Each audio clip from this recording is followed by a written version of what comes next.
శ్రీ గురుభ్యో నమ. హరి ఓం. దంతాంచలేన ధరణీతలమున్నమయ్య పాతాళకేళిషు ధృతాది వరహలీలం ఉల్లాఘనోత్ఫణ ఫణాధర గీయమాన క్రీడావదానమిభరాజముఖం నమామ. అమరీ కబరీ భార భ్రమరీ ముఖరీకృతం దూరీకరోతు దురితం గౌరీచరణ పంకజం ఇందీవరదళశ్యామం ఇందిరానందకందళం వందారు జనమందారం వందేహం యదునందనం. వాగర్ధావివ సంపృక్తౌ వాగర్ధ ప్రతిపత్తయే జగతః పితరౌ వందే పార్వతీ పరమేశ్వరౌ. ఆపదామపహర్తారం దాతారం సర్వసంపదాం లోకాభిరామం శ్రీరామం భూయో భూయో నమామ్యహం.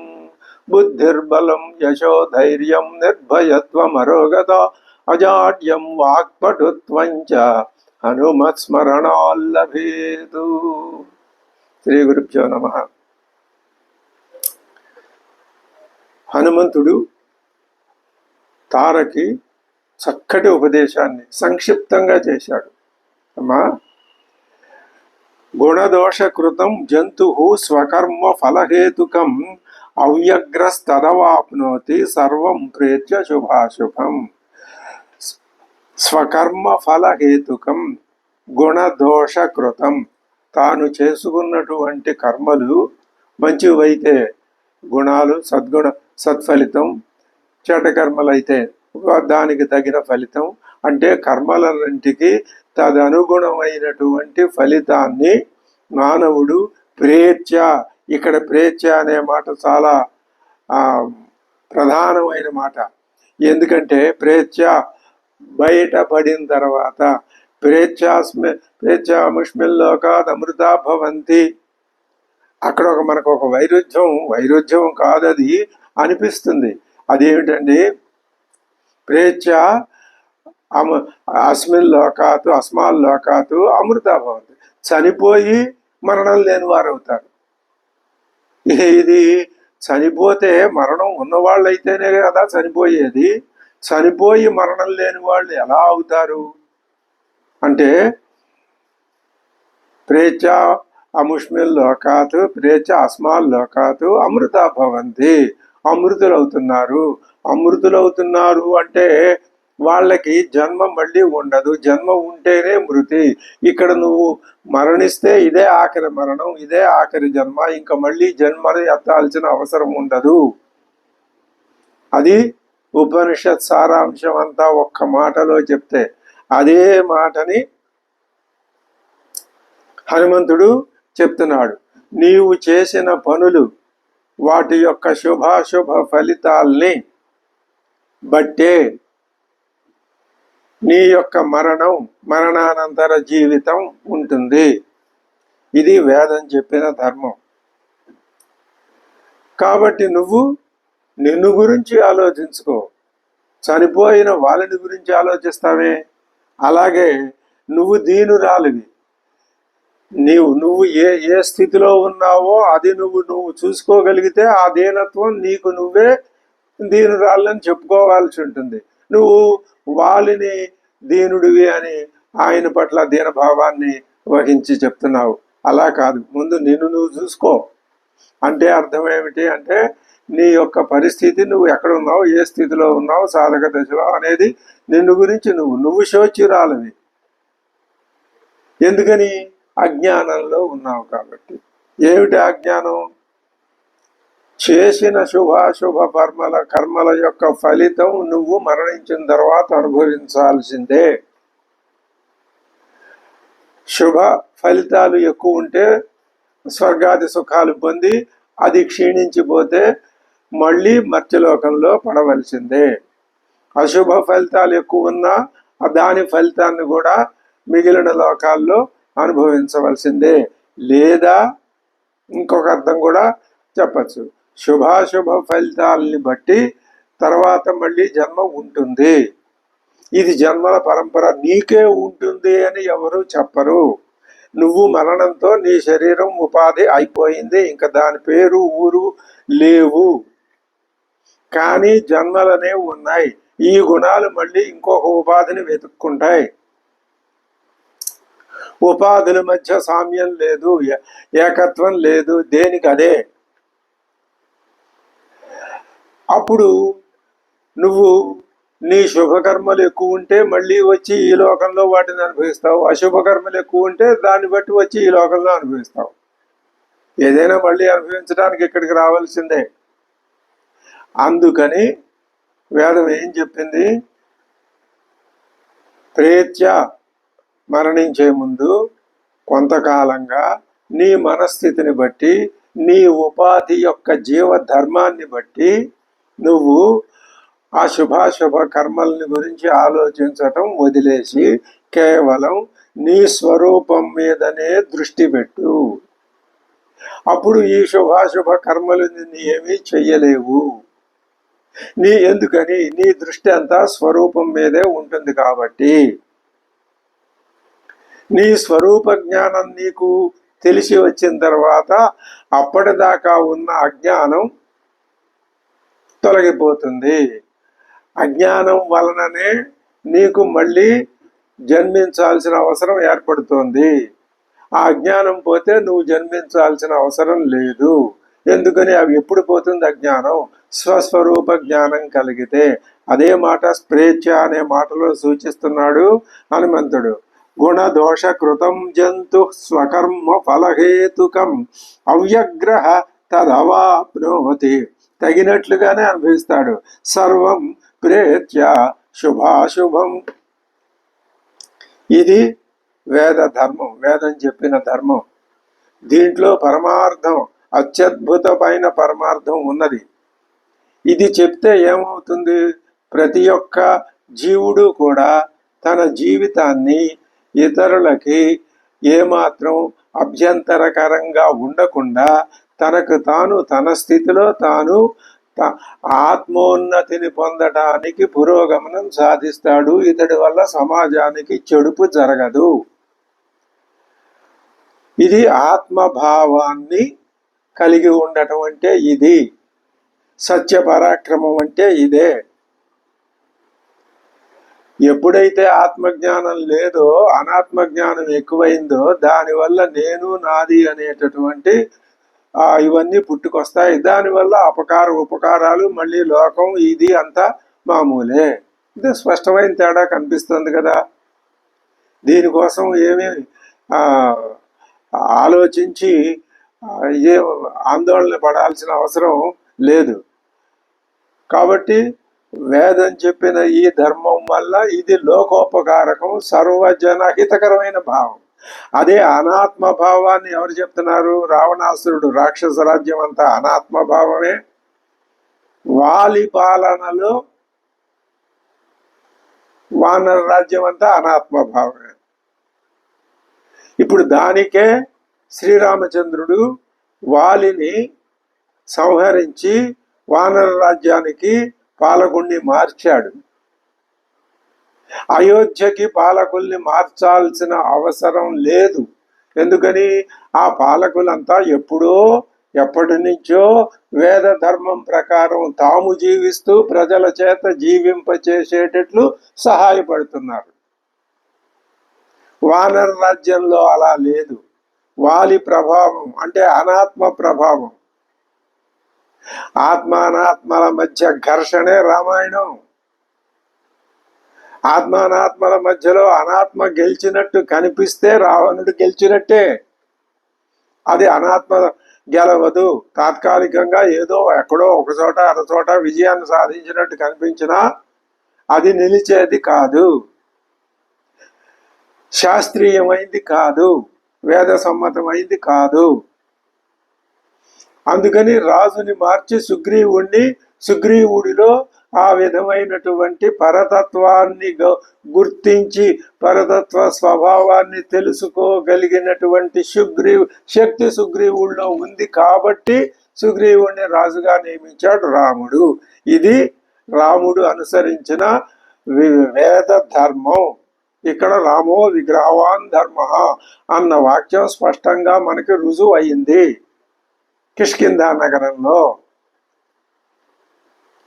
మనం కూడా ఈ విధానాన్ని, ఈ కథని వినడం వలన, ఈ కథని శ్రవణ మననాదుల ద్వారా బాగా మదించి దాని అంతఃసారాన్ని గ్రహించడం వలన ఆ కథా విశేషాలన్నీ మర్చిపోయిన ప్రధానమైన సందేశం మాత్రం బుర్రలో ఉంటుంది.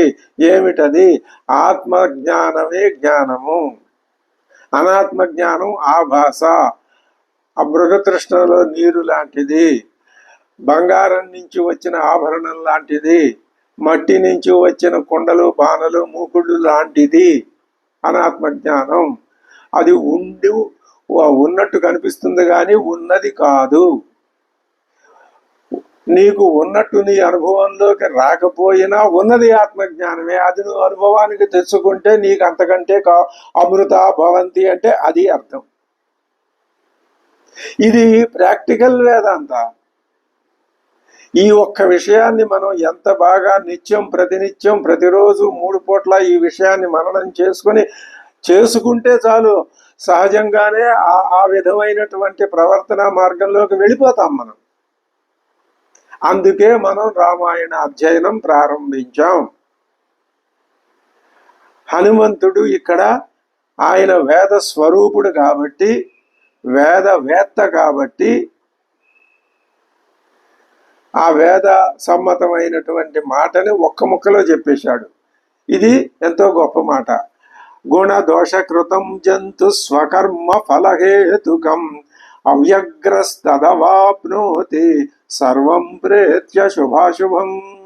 నువ్వు నీ గురించి శోచసికం, నువ్వు శోచ్యమైన స్థితిలో నువ్వున్నావు. ఇతరుల గురించి నేను శోకిస్తానంటున్నావు. శోచ్యం దీనం దీనా కం అనుకంపసే. నువ్వు దీనా అయ్యుండి నువ్వు దీనుండి అనుకంపసే దయవి చూపిస్తానంటున్నావు.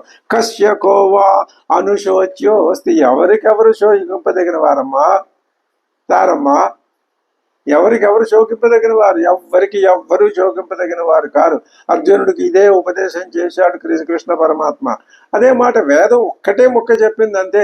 నిన్ను గురించి నువ్వు శోకించు. ఎందుకని? అయ్యో నేను అజ్ఞానంలో ఉన్నానే, ఆత్మ అని 10 మంది అదే పనిగా పొద్దున్న సాయంత్రం దాకా అంటున్నారు. ఆత్మ అంటే ఏమిటో నాకు తెలియదు.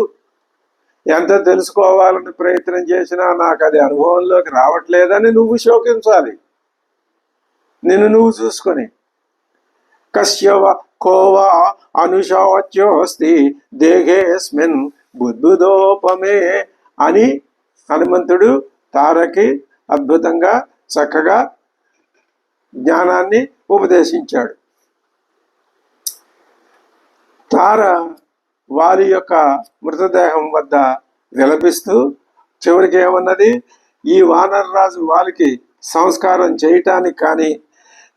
చేయటానికి నా కుమారుడైన అంగదుడికి పట్టాభిషేకం చేయటానికి కానీ నేను సమర్థురాల్ని కాదు. హనుమంతుడు ఏమన్నాడు?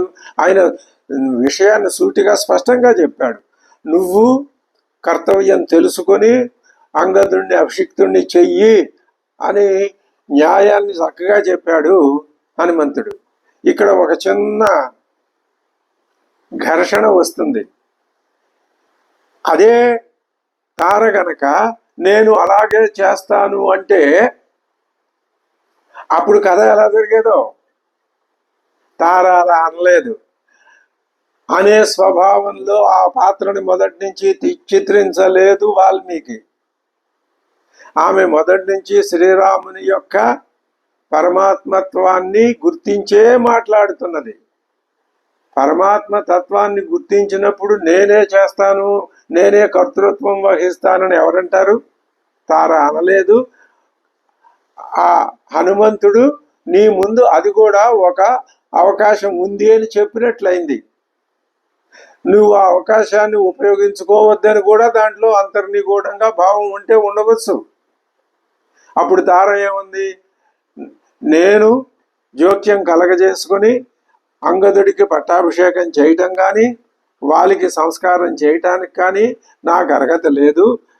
సర్వకార్యాల్ని చేయటానికి తండ్రికి పిమ్మట అతని పెనతండ్రి అయిన సుగ్రీవుడే తగినవాడు అని సుగ్రీవుడికి ప్రాముఖ్యతనిచ్చి ఈ ఈ సుగ్రీవుడికి ప్రాముఖ్యతనివ్వటమే శ్రీరామచంద్రునికి సమ్మతం. ఆవిడ అనుకోకుండా అదే మాటని చెప్పింది. నహ్యేష బుద్ధిరాస్థేయ హనుమాన్ అంగదం ప్రతి పితా హి బంధు పుత్రస్య న మాత హరిసత్తమ. అంగదుని విషయంలో తల్లినైనా నేనున్నానని నువ్వు అనుకోవాల్సిన అవసరం లేదు. పుత్రుడికి తండ్రే బంధువు కాబట్టి నువ్వు చెప్పిన విధంగా నేను ఆలోచన చెయ్యను, నువ్వు కూడా ఆ విధమైన ఆలోచనని విడిచిపెట్టాయి. నాకు ఈ లోకంతో కానీ పరలోకంతో కానీ వానరరాజైన వాళ్ళని ఆశ్రయించటం కంటే తగినది వేరొకటి లేదు. నేను నా భర్తను అనుసరిస్తాను. శత్రువులకు అభిముఖుడై మరణించిన ఈ వీరుడు శయనించిన ఈ ప్రదేశమే నాకు సేవింపదగినది అని తార స్పష్టంగా చెప్తూ వీక్షమాణస్తు మందాసు సర్వతో మందముచ్ఛ్వసన్ ఆదావేవతు సుగ్రీవం దదర్శ అనుజం అగ్రత. తార ఇలా మాట్లాడుతూ ఉంటే వాలిలో కొంచెం చలనం కనిపించింది. ఆయన ప్రాణాలు ఇంకా పూర్తిగా పోలా. మంద అసుహు, అసువులు ప్రాణాలు మందంగా కొద్దిగా ఇంకా ఉన్నాయి, ప్రాణం ఉన్నది. నెమ్మదిగా గాలి పీలుస్తూ మందం ఉచ్ఛ్వసన్, ఉచ్ఛ్వాస నిశ్వాసాలు చాలా చిట్ట చివరి స్థితికి వచ్చాయి. నెమ్మదిగా గాలి పీల్చడం వదలటం జరుగుతోంది. తన కుమారుడికి ముందు నిలబడి కనపడ్డాడు సుగ్రీవుడు. ఆ వాలి ఆ యుద్ధంలో విజయం పొందిన సుగ్రీవుడిని పలకరించి స్పష్ట వాక్కులతో స్నేహంగా సుగ్రీవుడితో అంటున్నాడు. సుగ్రీవ దోషేణ నమాం గంతుమర్హసి కిల్బిషాతు. నేను రాజ్యం నుంచి వెళ్ళగొట్టాను, నీ భార్యను అపహరించాను అనే ఈ దోషాల కారణంగా నన్ను దుర్మార్గుడుగా నువ్వు అనుకోవద్దు సుగ్రీవా. కానీ రాబోయే పరిణామానికి కారణమై నాకు కలిగిన బుద్ధిమోహమే నన్నట్లు ఆ విధంగా బలవంతంగా నాతో చేయించింది. ఇది పశ్చాత్తాపం. సుగ్రీవ దోషేణ నమాంగంతుమర్హసి కిల్బిషాత్ కృష్యమాణం భవిష్యేణ బుద్ధిమోహేన మాంబలాదు. ఆ బుద్ధిమోహం నాకు అలా జరిపించిందయ్యా. ఇప్పుడు ఆ బుద్ధిమోహం నాకు తొలగిపోయింది. యుగపద్విహితం తాత నమన్యే సుఖమావయో సౌహార్దం భ్రాతృయుక్తం హి తదిదం తాత నాణ్యథ. మనిద్దరం సోదరులం, సమానంగా లభించాల్సినటువంటి సౌహార్దం ఉన్నదే అది భ్రాతృయుక్తం. ఈ రెండు మనకిద్దరికి ఏకకాలంలోనే కల్పించాలి దైవం. కానీ మనకి కల్పించాలి. అన్నదమ్ములమైనా మనకి ఈ సౌహార్దాన్ని సమాన భాగాలుగా చేయలేదు.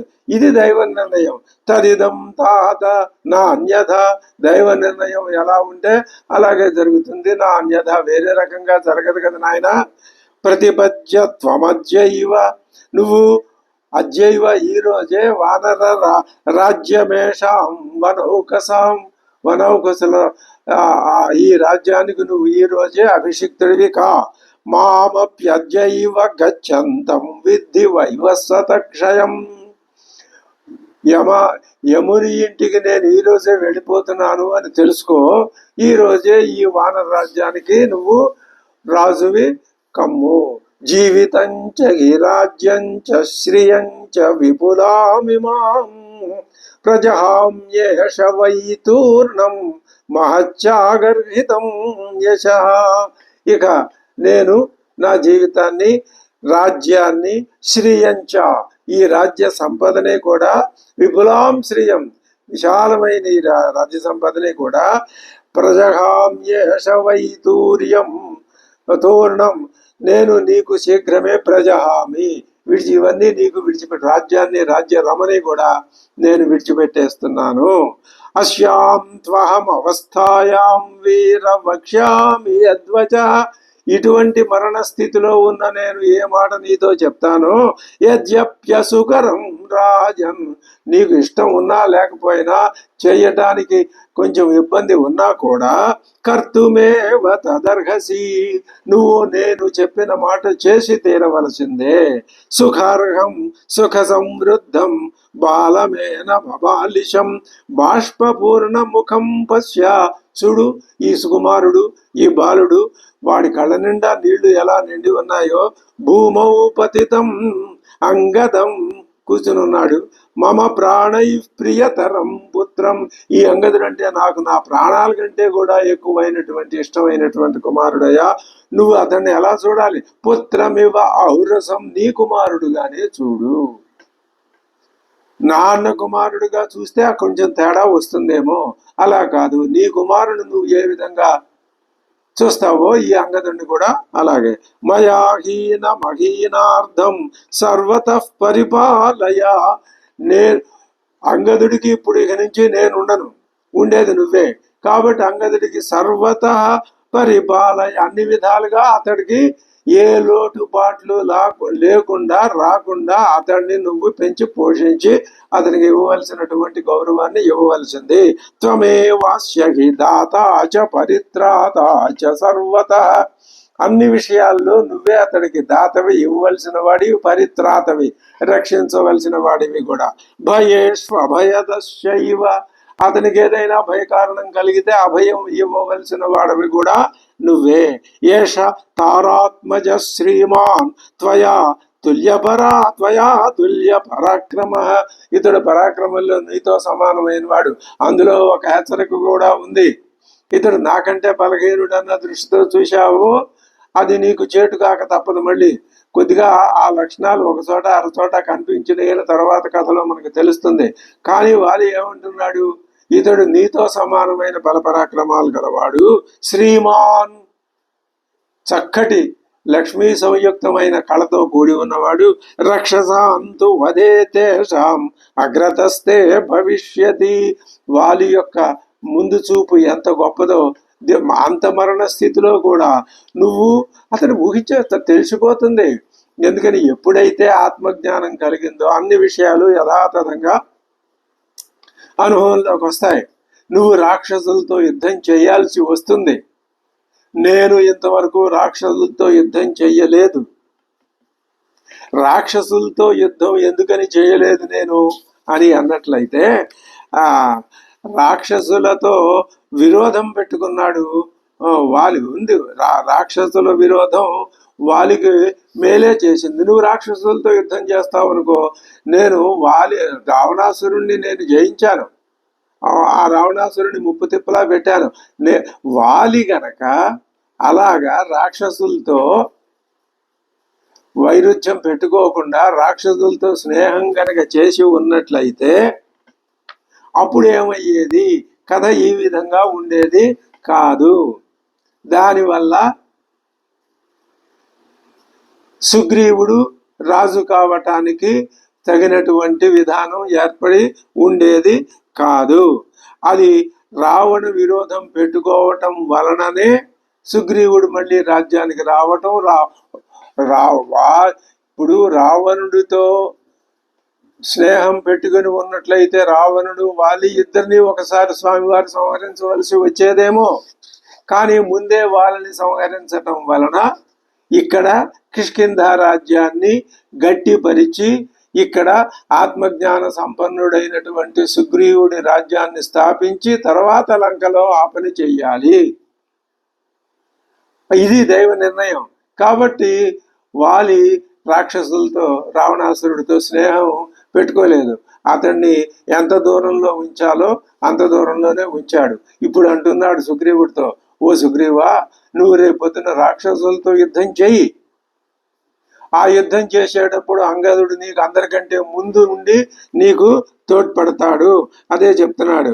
రక్షస అంతు వదే తేషాం అగ్రతస్తే భవిష్యతి అనురూపాణి కర్మాణి విక్రమ్య బలవాన్ రణే కరిష్యత్యేష తారేయస్తరస్వీ తరుణోంగద.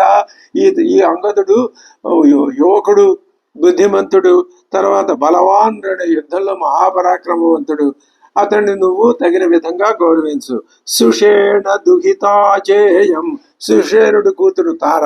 ఈవిడ విషయంలో కూడా తార ఎలాంటిదో తెలుసా? అర్ధ సూక్ష్మ వినిశ్చయే. ఆవిడ చాలా పరినిష్ఠిత.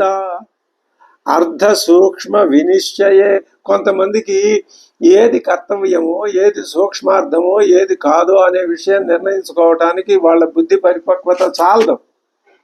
కానీ తార అలా కాదు, ఆమె చాలా సూక్ష్మమైన బుద్ధి కలదు. కాబట్టి వాలి వచ్చేటప్పుడు యుద్ధానికి రెండోసారి వెళ్ళొద్దు అని స్పష్టంగా చెప్పగలిగింది ఆవిడ.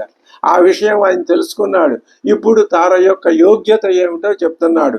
సుషేణ దుహితాచ ఇయం అర్ధ సూక్ష్మ వినిశ్చయే ఔత్పాతికే చ. పలు విధములైనటువంటి ఉత్పాతాలు ఏవైనా వచ్చి మీద పడబోతూ ఉంటే వాటిని ముందే కనిపెట్టగలిగిన శక్తియుక్తురాలు తారా. యదేషా సాధ్వితి బ్రూయాత్ కార్యం తన్ముక్త సంశయం. ఏదైనా ఒక విషయం వచ్చినప్పుడు ఇదిగో ఇందులో ఇది ఉచితం అని ఆమె చెబితే అదే ఖచ్చితంగా ఉచితం అయి ఉంటుంది. ముక్త సంశయం, అందులో అనుమానం అనేదిగా ఉండదు. నహి తారామతం కించిద్ అన్యథా పరివర్తతే. తార అవునంటే అది అయ్యే తీరుతుంది, దాంట్లోనే న్యాయం ఉంటుంది తప్ప తార అవునన్న పని విఫలం అవటం అనేది ఉండదు. ఇది తార యొక్క యోగ్యతకి గొప్ప నిదర్శనంగా చిన్నంగా వాలి చూపించాడు. యదేషా సాధ్వితి బ్రూయాత్ కార్యం తన్ముక్త సంశయం నహి తారామతం కించిదన్యథా పరివర్తతే. రాఘవస్య చ తే కార్యం కర్తవ్యమవిశంకయ. రాఘవుని పట్ల నువ్వు చేయవలసిన కార్యాన్ని నువ్వు ఏమాత్రం అవిశంకయ, అనుమానం లేకుండా నీ బాధ్యతను నువ్వు నిర్వహించు. స్యాదధర్మో హ్యకరణే త్వ. చేయకపోతేనే నీ మీదకే అధర్మ దోషం వచ్చి పడుతుంది. హింస్యాద్విమా. నువ్వు అలా చేయలేదనుకో రాముడు నిన్ను శిక్షించను కూడా శిక్షించవచ్చును. భవిష్యత్తు ఎంత సునిశ్చితంగా ఆలోచించి చెప్తున్నాడో వాలి అర్థమవుతుంది. ఇమాంచ మాలా మాధత్స్వ. ఇదిగో నా మెడలో ఇంకా ప్రాణం ఉంది కాబట్టి మాల కూడా దివ్యమైన తేజస్తో వెలిగిపోతుంది. ఆధత్స్వ, తీసుకుని నీ మెడలో ఈ మాలని ధరించు. దివ్యాం సుగ్రీవ కాంచనీ మాలాం ఆధత్స్వ. ఉదారా శ్రీ స్థితాహ్యస్యాం సంప్రజహ్యా మృతే మయి. నేను కనుక మయి మృతే, నేను మరణించినట్లయితే ఈ హారంలో ఉన్నటువంటి ఆ శోభ సంప్రజహ్యాదు, ఆ హారాన్ని విడిచిపోవచ్చు. నేను మరణించక ముందే హారంలో శోభ ఉండగానే తీసి నువ్వు నీ మెడలో ధరించుకో. ఎంత ఉదారంగా అది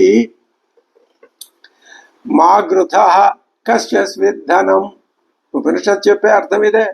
గృధిమ్మాకర్షి. ఏమైనా సరే, నేను చచ్చిపోయినా సరే ఈ మాల నాతోటే ఉండాలి. ఇది గృధి అంటే లోభత్వం, ఆశ, దురాశ. ఇది అంతా నాకు కావాలనేటటువంటి దుష్ట స్వభావం. ఎవరిదయ్యా సంపద? అంతా నీదేగా. ఉన్నది ఒకటే అయితే ఇంకా సంపద ఎక్కడుంది? అది సంపద కాదు, ఆభాస. ఒకవేళ నువ్వు సంపద అనుకుంటే అది నీదే. సముద్రం ఏమనుకోవాలి? ఆ అలని నా విభూతి అనుకోవాలి. అంతేగాని ఈ అల్ల నాది, ఇది బాగుంది అని సముద్రం అనుకుంటుందా? అనుకోదు. ఇమాంచ మాలాం ఆధత్స్వ దివ్యాం సుగ్రీవ కాంచనీం ఉదారా శ్రీ స్థిత్వా హ్యస్యాం సంప్రజహ్యాన్ మృతే మయి. ఇత్యేవ ముక్త సుగ్రీవో వాలినా భ్రాతృసౌహృదాత్ హర్షం త్యక్త్వా పునర్దీనో గ్రహగ్రస్త ఇవోడురాటు. చంద్రుడు ఆ గ్రహముల చేత రాహువు మింగివేసిన తర్వాత మింగివేసినప్పుడు చంద్రుడు ఏ విధంగా శోభాహీనుడవుతాడో ఆ విధంగా మళ్ళీ సుగ్రీవుడు కూడా వాలి అన్నగారి మాటలు విని దుఃఖమగ్నుడు అయినాడు. తద్వాలి వచనాచ్యాంత కుర్వన్ యుక్తమతేంద్రిత అతంద్రిత. ఏమాత్రం అలసత్వం లేకుండా వాళ్ళు చెప్పిన మాటలు చేస్తూ జగ్రాహసోభ్యనుజ్ఞాతో మాలాంతాంచైవ కాంచనీ. జగ్రాహ ఆధత్స్వ అని చెప్పాడు ఆయన. ఈయన జగ్రాహ స్వీకరించెను దేనిని? మాలను. తాం మాలాంచ కాంచనీం దత్వా వాలి దృష్ట్వా ఆత్మజం స్థితం సంసిద్ధ ప్రేత్య భావాయ స్నేహాదంగతమబ్రవీత్. ప్రేత్య భావాయ సంసిద్ధ, ఇంకా ప్రేత్యభావం పొందటానికి సిద్ధుడైపోయి ఇంకో 1 నిమిషంలోనో మరు నిమిషంలోనో ఆఖరిసారిగా ప్రాణం శరీరంలో నుంచి బయటికి వెళ్ళిపోతుంది. అప్పుడు అంగదుడితో అంటున్నాడు ఆ వాలి ఏమని? దేశకాలౌ భజస్వ అద్య క్షమమాణ ప్రియా ప్రియే సుఖ దుఃఖ సహ కాలే సుగ్రీవ వశగో భవ. బాబు, నువ్వు తొందరపడి ఏ నిర్ణయానికి రావద్దురా. దేశకాలౌ భజస్వ, ఏ సమయం ఏ ప్రదేశం ఏ పని చేయాలో, ఏ కాలంలో ఏ పని చేయాలో ఏ పని చేయకూడదో ఇవి తెలుసుకొని నడుచుకో. క్షమమాణ ప్రియా ప్రియే, ప్రభు ప్రియం పలికినప్పుడులాగా అప్రియం పలికినప్పుడు కూడా దాన్ని క్షమించు. ప్రియం పలికితే ఏ విధంగా ఆనందిస్తావో క్షమిస్తావో, రాజు అప్రియం పలికినా తొందరపడి రాజుకు ఎదురు. ఇది ఉపదేశం అంటే. నువ్వు దేశకాలాల్లో ఏ దేశంలో ఏ సమయంలో ఏ పని చేయాలో అది తెలుసుకుని చెయ్యి. రాజు యొక్క ప్రియాప్రియాలకి నువ్వు ఏమాత్రం కూడా కలత చెందవద్దు. సుఖ దుఃఖ సహకాలే, ఆయా కాలాల్లో వచ్చిన సుఖాల్ని దుఃఖాల్ని కూడా సహిస్తూ నువ్వు ఎలా ఉండాలి? సుగ్రీవ వశగో భవ, సుగ్రీవుడికి వశవర్తుడవై ఆయననే నీ తండ్రిగా స్వీకరించి నువ్వు ఉండవలసింది. ఇది వాలి కుమారుడైనటువంటి అంగదుడికి చెప్పినటువంటి ఆఖరి మాట. యథాహిత్వం మహాభాగో లాలిత సతతమ్మయ, నేను నిన్ను ఎంత ముద్దుగా ముద్దుగా పెంచానో, నతదా వర్తమానం త్వాం సుగ్రీవో బహుమంస్యతే, అలాగే నువ్వు కూడా ప్రవర్తిస్తే నిన్ను సుగ్రీవుడు గౌరవిస్తాడు, లేకపోతే ప్రేమించడు. మా అస్యామిత్రైర్గతం గచ్చేత్ మా శత్రుభిరరిందమో. సుగ్రీవునికి మిత్రులతోటే కూడి ఉండు, శత్రువులతో నువ్వెప్పుడూ కూడి ఉండవద్దు. ఇది ఈ రాజనీతి ఆనాటి నుంచి ఈనాటి వరకే కాదు, ముందు కాలంలో కూడా రాజ్యాధికారంలో ఉన్న వాళ్ళు పాటించే నీతి ఇదే. శ్రీరాముని ధర్మం ఇది కాదు, ఇంతకంటే అతీతమైంది. ఆయన మిత్రుల పట్ల అమిత్రుల పట్ల సమానమైనటువంటి గౌరవ మర్యాదలను చూపిస్తాడు. కానీ వాలి ఇప్పుడు ఈ కిష్కింధ ధర్మాన్నే కుమారుడికి చెప్తున్నాడని అనుకోవాలి. భర్తురర్ధ పరోదాంత సుగ్రీవ వశగో భవ నచాతి ప్రణయ కార్య, అతి స్నేహము వద్దు, అకర్తవ్య అప్రణయశ్చతే, అతి ప్రణయము వద్దు, అతి అప్రణయము వద్దు, అతి స్నేహము వద్దు, ద్వేషము వద్దు. ఉభయం హి మహాన్ దోషస్య తస్మాత్ అంతర్దృగ్భవ. ఈ 2 దోషాలే. అతిగా ప్రేమ చూపించినా అతిగా ద్వేషం చూపించినా కూడా దోషానికి చోటు అవుతుంది. కాబట్టి నువ్వు మధ్య మార్గాన్ని అంతర్దృగ్భవ, మధ్య దృష్టి గలవాడివిగా ఉండు. ఇది చాలా ఒక విధంగా అనుసరించదగినటువంటి నీతి. ఇత్యుక్త్వాద వివృత్త అక్ష, ఈ మాట చెప్తూ ఉండేసరికి ఆయన కనుగుడ్లు పైకి వెళ్ళిపోయినాయి. వివృత్త, ఎదురుకుండా ఉన్న కనుగుడ్లు వివృత్తం అయిపోయినాయి, వెనక్కి తిరిగిపోయి శరసంపీడితో భృశం ఇత్యుక్త్వాద వివృత్తాక్ష. శరసంపీడితో భృశం వివృతైర్దశనైః, పళ్ళు కూడా బయటికి వచ్చేసినాయి, నోరు పూర్తిగా తెరుచుకుపోయి భీమైర్ బభూవ ఉత్క్రాంత జీవిత. ఆయన యొక్క ప్రాణాలు కాస్త అనంత వాయువుల్లో కలిసిపోయినాయి.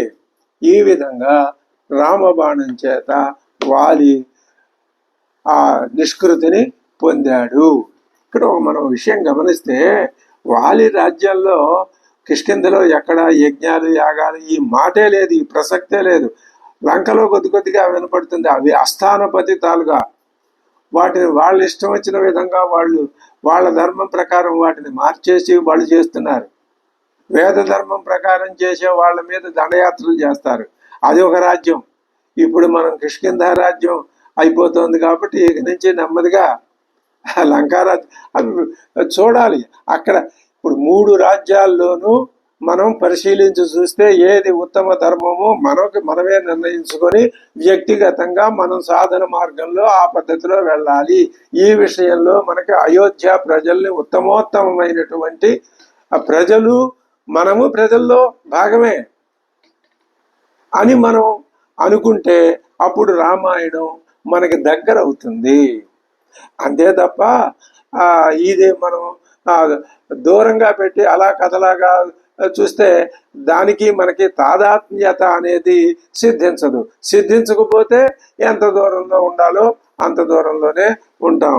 ఇత్యుక్త్వాద వివృత్తాక్షరసం పీడితో భృశం వివృతైర్దశనై, పళ్ళు బాగా దంతాలు బయలుపడగా బభూవ ఉత్క్రాంత జీవిత, వాలి మరణించాడు. తతో విచుకృషుస్తత్ర వానరాగ హరియూధపాగ పరిదేవయమానాస్తే సర్వే ప్లవంగ పుంగవ. అందరూ గొల్లున విలపించడం మొదలుపెట్టారు. వానరాధిపతి వాలి యొక్క పతనం పూర్తయింది. కిష్కింధ ఏమైంది? ఇప్పుడు పరిపాలకుడు లేకుండా పోయింది, శూన్యప్రాయం అయిపోయింది. అక్కడ ఎప్పుడైతే రాజు మరణించాడో రాజ్య శోభ వాడిపోతుంది. అక్కడ ఎలా కనిపిస్తుంది మనకి? ఉద్యానవనాలు, పర్వతాలు, అడవులు శూన్యములైనాయి. అదే చెప్పాడు. రాముడు బయటకు వచ్చేస్తుంటే అయోధ్య పరిస్థితి ఎలా ఉందో అక్కడ వర్ణించాడు. ఇక్కడ అంతే. ఇవన్నీ కూడా రాజు యొక్క శోభను బట్టి ఇవి ప్రకాశిస్తూ ఉంటాయి. కిష్కింధాహ్యధ్య శూన్యాసీత్ స్వర్గతే వానరాధిపే ఉద్యానాని చ శూన్యాని పర్వతాః కాననాని చ హతే ప్లవగశార్దూలే నిష్ప్రభా వానరాః కృతాః. వానరులంతా కూడా కళావిహీనమైన ముఖాలతో అలాగ నిలబడిపోయారు. ఆ వాలి గమన వేగంతో మహారణ్యాలు, వనాలు, పుష్ప సమూహాలతో అతనిని వెంబడిస్తుంటే ఇప్పుడు అలా చేయగలవాడెవడు? యస్య వేగేన మహతా కాననాని వనాని చ. ఆయన వాలి వేగంగా గాలిలో దూకుతూ ఉంటే ఈ వనాలు ఇవి కూడా ఆయన అనుసరిస్తున్నట్లు ఉండేవి. ఇదే విషయం సుందరకాండలో మళ్ళీ హనుమంతుడు వెళ్తున్నప్పుడు చెప్తాడు. పుష్పౌగేణ అనుబధ్యంతే కరిష్యతి తదజ్జక. ఇప్పుడు అలా వెళ్ళేదెవరు? ఈ వృక్షాలు ఎవరిని అనుసరించాలి? ఏన దత్తం మహద్యుద్ధం గంధర్వస్య మహాత్మనః గోలభస్య మహాబాహో 10 వర్షాణి పంచచ. ఇక్కడ వచ్చిన మాట చెప్తున్నాడు. గోలభుడనే గంధర్వుడిని తో 15 సంవత్సరాల పాటు నిర్విరామంగా యుద్ధం చేశాడు వాలి. రాత్రి పగలు ఆ యుద్ధం అనే తేడా లేకుండా వాళ్ళు యుద్ధం చేశారు. ఆ 16వ సంవత్సరంలో వాలి ఆ దుర్వినయం గల గోలభుణ్ణి చంపేసి మా అందరికీ అభయప్రదానం చేశాడు. అటువంటి వాలి ఇప్పుడు ఏ విధంగా నేలకూలిపోయాడు అని వానరులంతా విలపిస్తున్నారు దీనంగా. ఈ విధంగా వాలి హతేతు వీరే ప్లవగాధిపే తదా ప్లవంగమస్తత్ర న శర్మలేభిరే. వాళ్ళకి ఏమాత్రం సంతోషం లేదు, అంత దుఃఖంలో మునిగిపోయారు. వనే చరాస్యంహయుతే మహావనే యథాహి గావో నిఘతే గవాంపతో. సింహం ఉన్న అడవిలో ఈ ఆవులకి ఒక నాయకుడు ఒక ఎద్దు ఉంటే ఆ ఎద్దు సింహం చేత చంపబడితే మిగిలిన ఈ ఆవులన్నీ ఏ విధంగా దుఃఖిస్తాయో అలా ఉంది పరిస్థితి అని చెప్తున్నాడు. తదస్తు తారా వ్యసనార్ణవ ప్లుత మృతస్య భర్తుర్వదనం సమీక్షస జగామ భూమిం పరిరభ్యవాలినం మహాద్రుమం చిన్నమివాశ్రితాలత.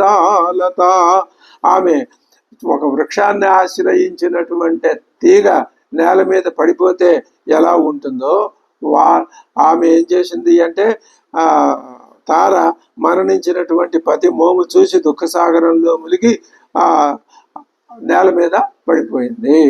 తతస్సముపజిఘ్రంతి కపిరాజస్య తన్ముఖం పతిం లోకాచ్యుతం తారా మృతం వచనమబ్రవీతు అంటున్నది తార. శేషే త్వం విషమే దుఃఖం అకృత్వా వచనం మమ ఉపలోపచితే వీరా సుదుఃఖే వసుధాతలే. నువ్వు ఈ వసుధాతలం మీద శయనించాల్సి వచ్చిందా మహారాజా? నాకంటే నీకు ఈ భూమి మీదనే ఎక్కువ ప్రీతి, అందుకని నువ్వేం చేస్తున్నావు? భూమిని కౌగిలించుకొని నాతో మాట్లాడటం లేదా? సుగ్రీవస్య వశం ప్రాప్తో విధిరేష భవత్యహో. ఓహో, అనేక మార్లు నీతో తలపడ్డాడే సుగ్రీవుడు, ఎన్నిసార్లు ఓడిపోయాడు, కానీ చిట్ట చివరికి ఇప్పుడు విజయలక్ష్మి సుగ్రీవుణ్ణి వరించిందయ్యా. దైవగతి ఎంతటిదంటావు? సుగ్రీవ ఏవ విక్రాంతో వీర సాహసిక ప్రియ. బలవంతుడు అయిన ఈ బల్లూక శ్రేష్ఠులు వానరులు నిన్ను సేవిస్తున్నారు కదా, అంగదుడు నీకై విలపిస్తున్నాడు. నా ఈ విలాపాలు విని కూడా నువ్వు ఎందుకు మారు పలకటం లేదు? పూర్వం నీ చేత హతులై ఏ భూతలం మీద నీ శత్రువులు పరున్నారో ఆ వీర సైన్యం మీద నీ శత్రువుల్ని నువ్వు భూమి మీద పడేసేటట్టు చేశావు. ఇప్పుడు నువ్వే భూమి మీద పడిపోయినావు. విశుద్ధ సత్వాభిజన ప్రియ యుద్ధ మమ ప్రియ మామనాథాం విహాయైకాం గతస్వమసిమానద. నన్ను అనాథురాల్ని దీనురాల్ని చేసి నువ్వు వెళ్ళిపోయావా? శూరాయన ప్రదాతవ్యా కన్యా కలు విపశ్చిత. తెలివిగల తండ్రి, ఆడపిల్ల తండ్రి ఎవడు కూడా తన కుమార్తెను శూరుడికి ఇచ్చి పెళ్లి చేయడు. ఎందుకని? శూర భార్యాం హతాం పశ్య సద్యో మాం విధవాం కృతాం. శూర భార్యనయ్యి ఆ శూరుడి యుద్ధంలో మరణిస్తే నేను తప్పనిసరిగా విధవరాలిగా ఉండిపోవలసి వస్తున్నది కదా. ఇక నా గర్వం పోయిందయ్యా. పతి శుశ్రూష రూపమైన శాశ్వత సుఖం నాకు పోయింది. అంటే నేను పతిని సేవించి దాని వలన పొందేటటువంటి సుఖాన్ని పొందే అవకాశం లేకుండా పోయింది. అవభగ్నశ్చ మే మానః భగ్నామే శాశ్వతీ గతికి అగాధే చ నిమగ్నాస్మి విపులే శోకసాగరే. అగాధమైన శోకసాగరంలో నేను మునిగిపోయాను. అశ్మసారమియం అయం నూనమిదం మే హృదయం దృఢం. నా గుండె కూడా పెద్ద బండరాతి లాంటిది. అసలు ఎంత దుఃఖం వచ్చి పడితే 100 ముక్కలు కావాల్సిందే, కానీ అలా కాలేదే. కనీసం 2 ముక్కలైనా కూడా కాలేదు. కాబట్టి నా హృదయం రాతితో చేయబడిందని నేను అంటే నాకు ఎంత దుఃఖించినా నాకు ఇంకా ఆ దుఃఖం తరగకుండా వస్తూనే ఉన్నది.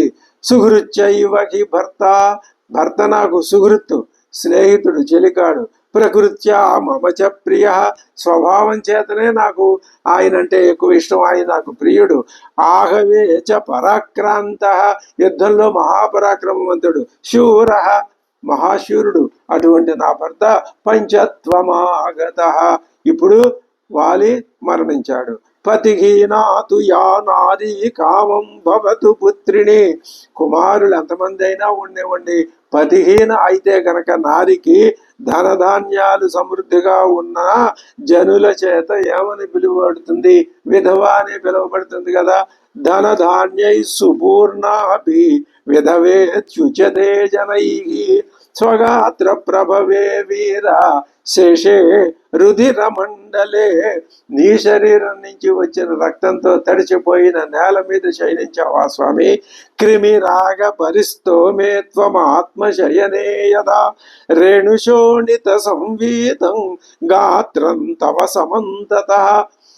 దుమ్ముతో ధూళితో కలిసి బురదైపోయినటువంటి నీ రక్తం పరిరబ్ధం న శక్నోమి.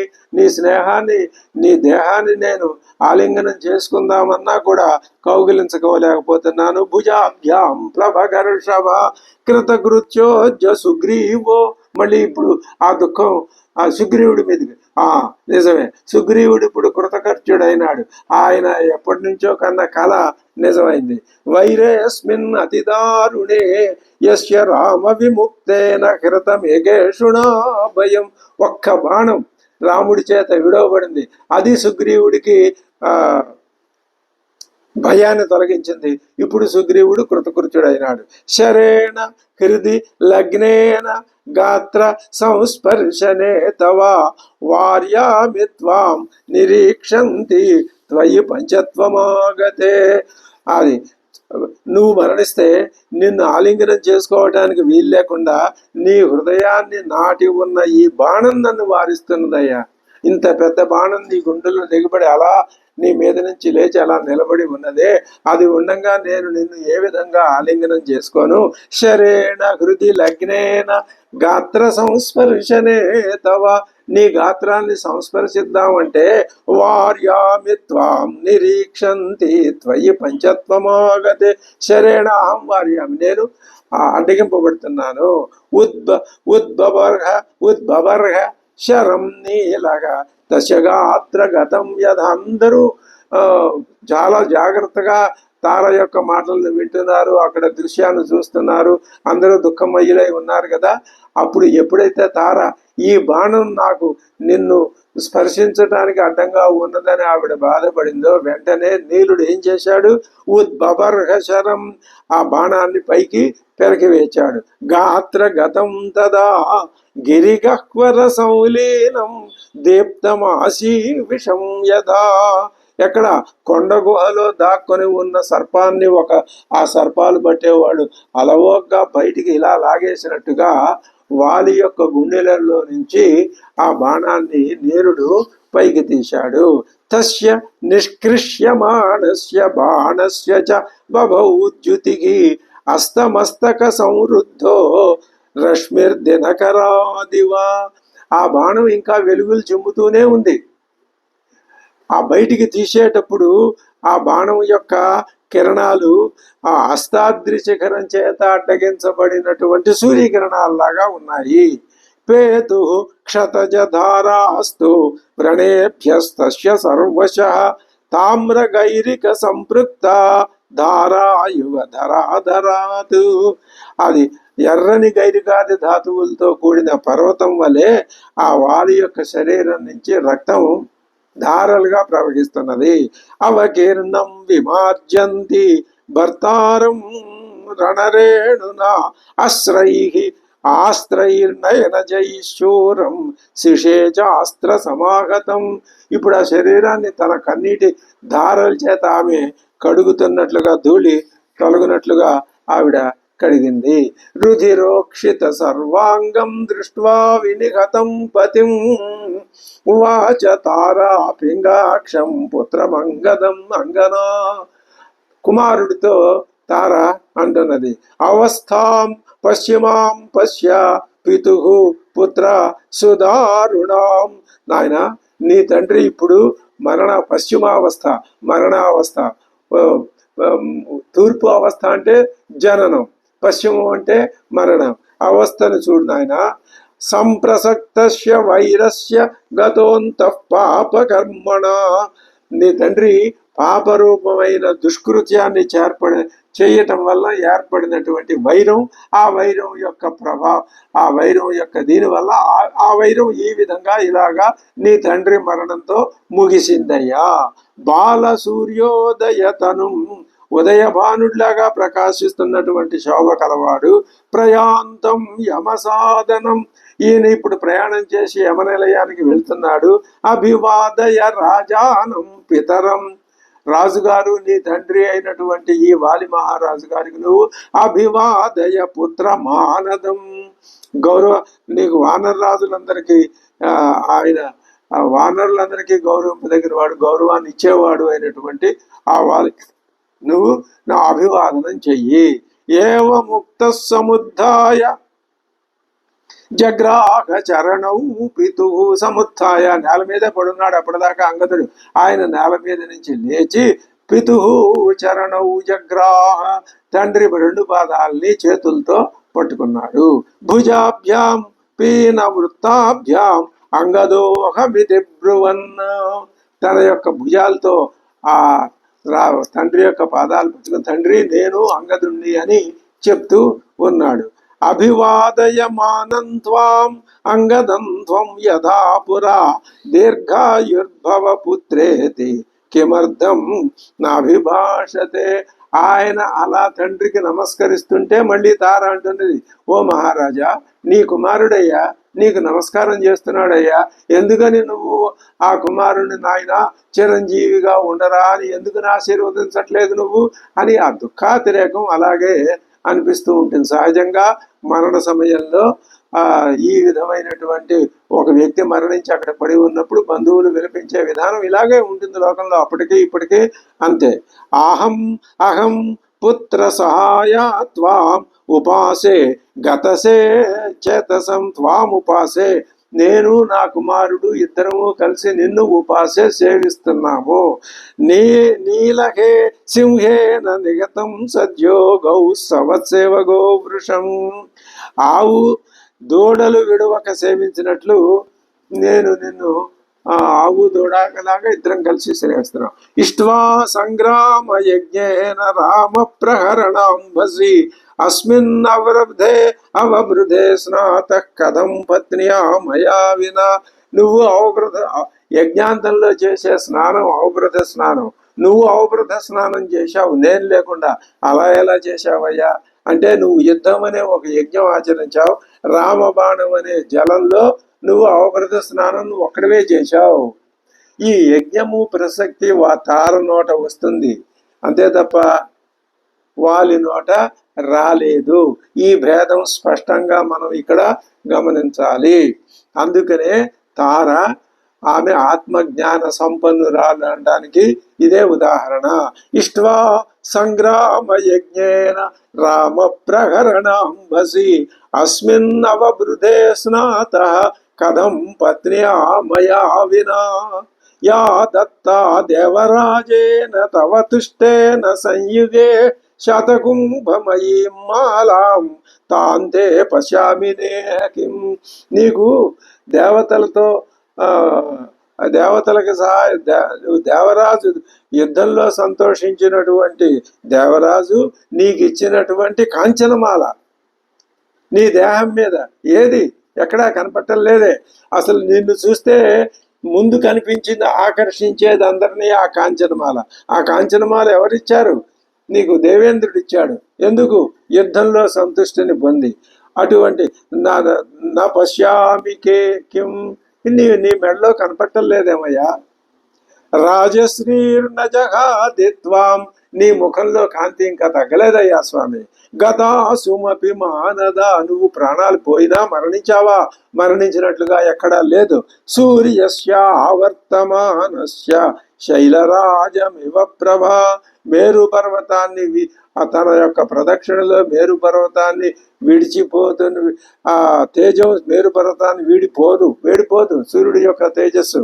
అలాగే నువ్వు ప్రాణం విడిచిపెట్టినా నీ రాజ్యలక్ష్మి నిన్ను విడిచిపెట్టడం లేదు. నమే వచఃపద్యమిదం త్వయా కృతం నజాస్మి శక్తా వినివారణే తవ హతాసపుత్రస్మి హతేన సంయుగే సహత్వయా శ్రీర్విజహాతి మామిహ. నేను నీ మేలు కోరి పలికిన మాటలను కూడా నువ్వు వింటలేదు. నిన్ను యుద్ధానికి పోవద్దని నేను ఎంత వారించినా నువ్వు నా మాట వినలేదు. నువ్వు వెళ్లకుండా నేను వారించలేకపోయాను. యుద్ధంలో నువ్వు మృతుడు అయిపోయినావు. వెంటనే నేను నా కుమారుడు కూడా ఇంకా మేము బ్రతికున్నా కూడా చనిపోయిన వాళ్ళతో సమానమే. నువ్వు పోవటంతో నా లక్ష్మి నా ధైర్యం నా ప్రాణాలు కూడా చివరికి పోతున్నాయ్యా. నమే వచః పద్యమిదం త్వయా కృతం, నేను పద్యమే చెప్పాను, నీకు హితమైన మాటే చెప్పాను, అయినా నువ్వు వినిపించుకోలేదు. నచాస్మి శక్త వినివారణే తవ హతాసపుత్రాస్మి హతే సంయుగే. యుద్ధంలో కుమారుడితో సహా నేను మరణించినటువంటి విధానం కనబడుతోంది. ఈ విధంగా తార విలపించింది. ఆ విలపించిన తార యొక్క విలపన విధానం అంతా మనం చూశాము. తర్వాత సుగ్రీవుడు ప్రసక్తి కలగజేసుకుని ఆ కథా సంవిధానం ఏం జరుగుతుందో తర్వాత విషయంలో తెలుసుకుందాం. స్వస్తి.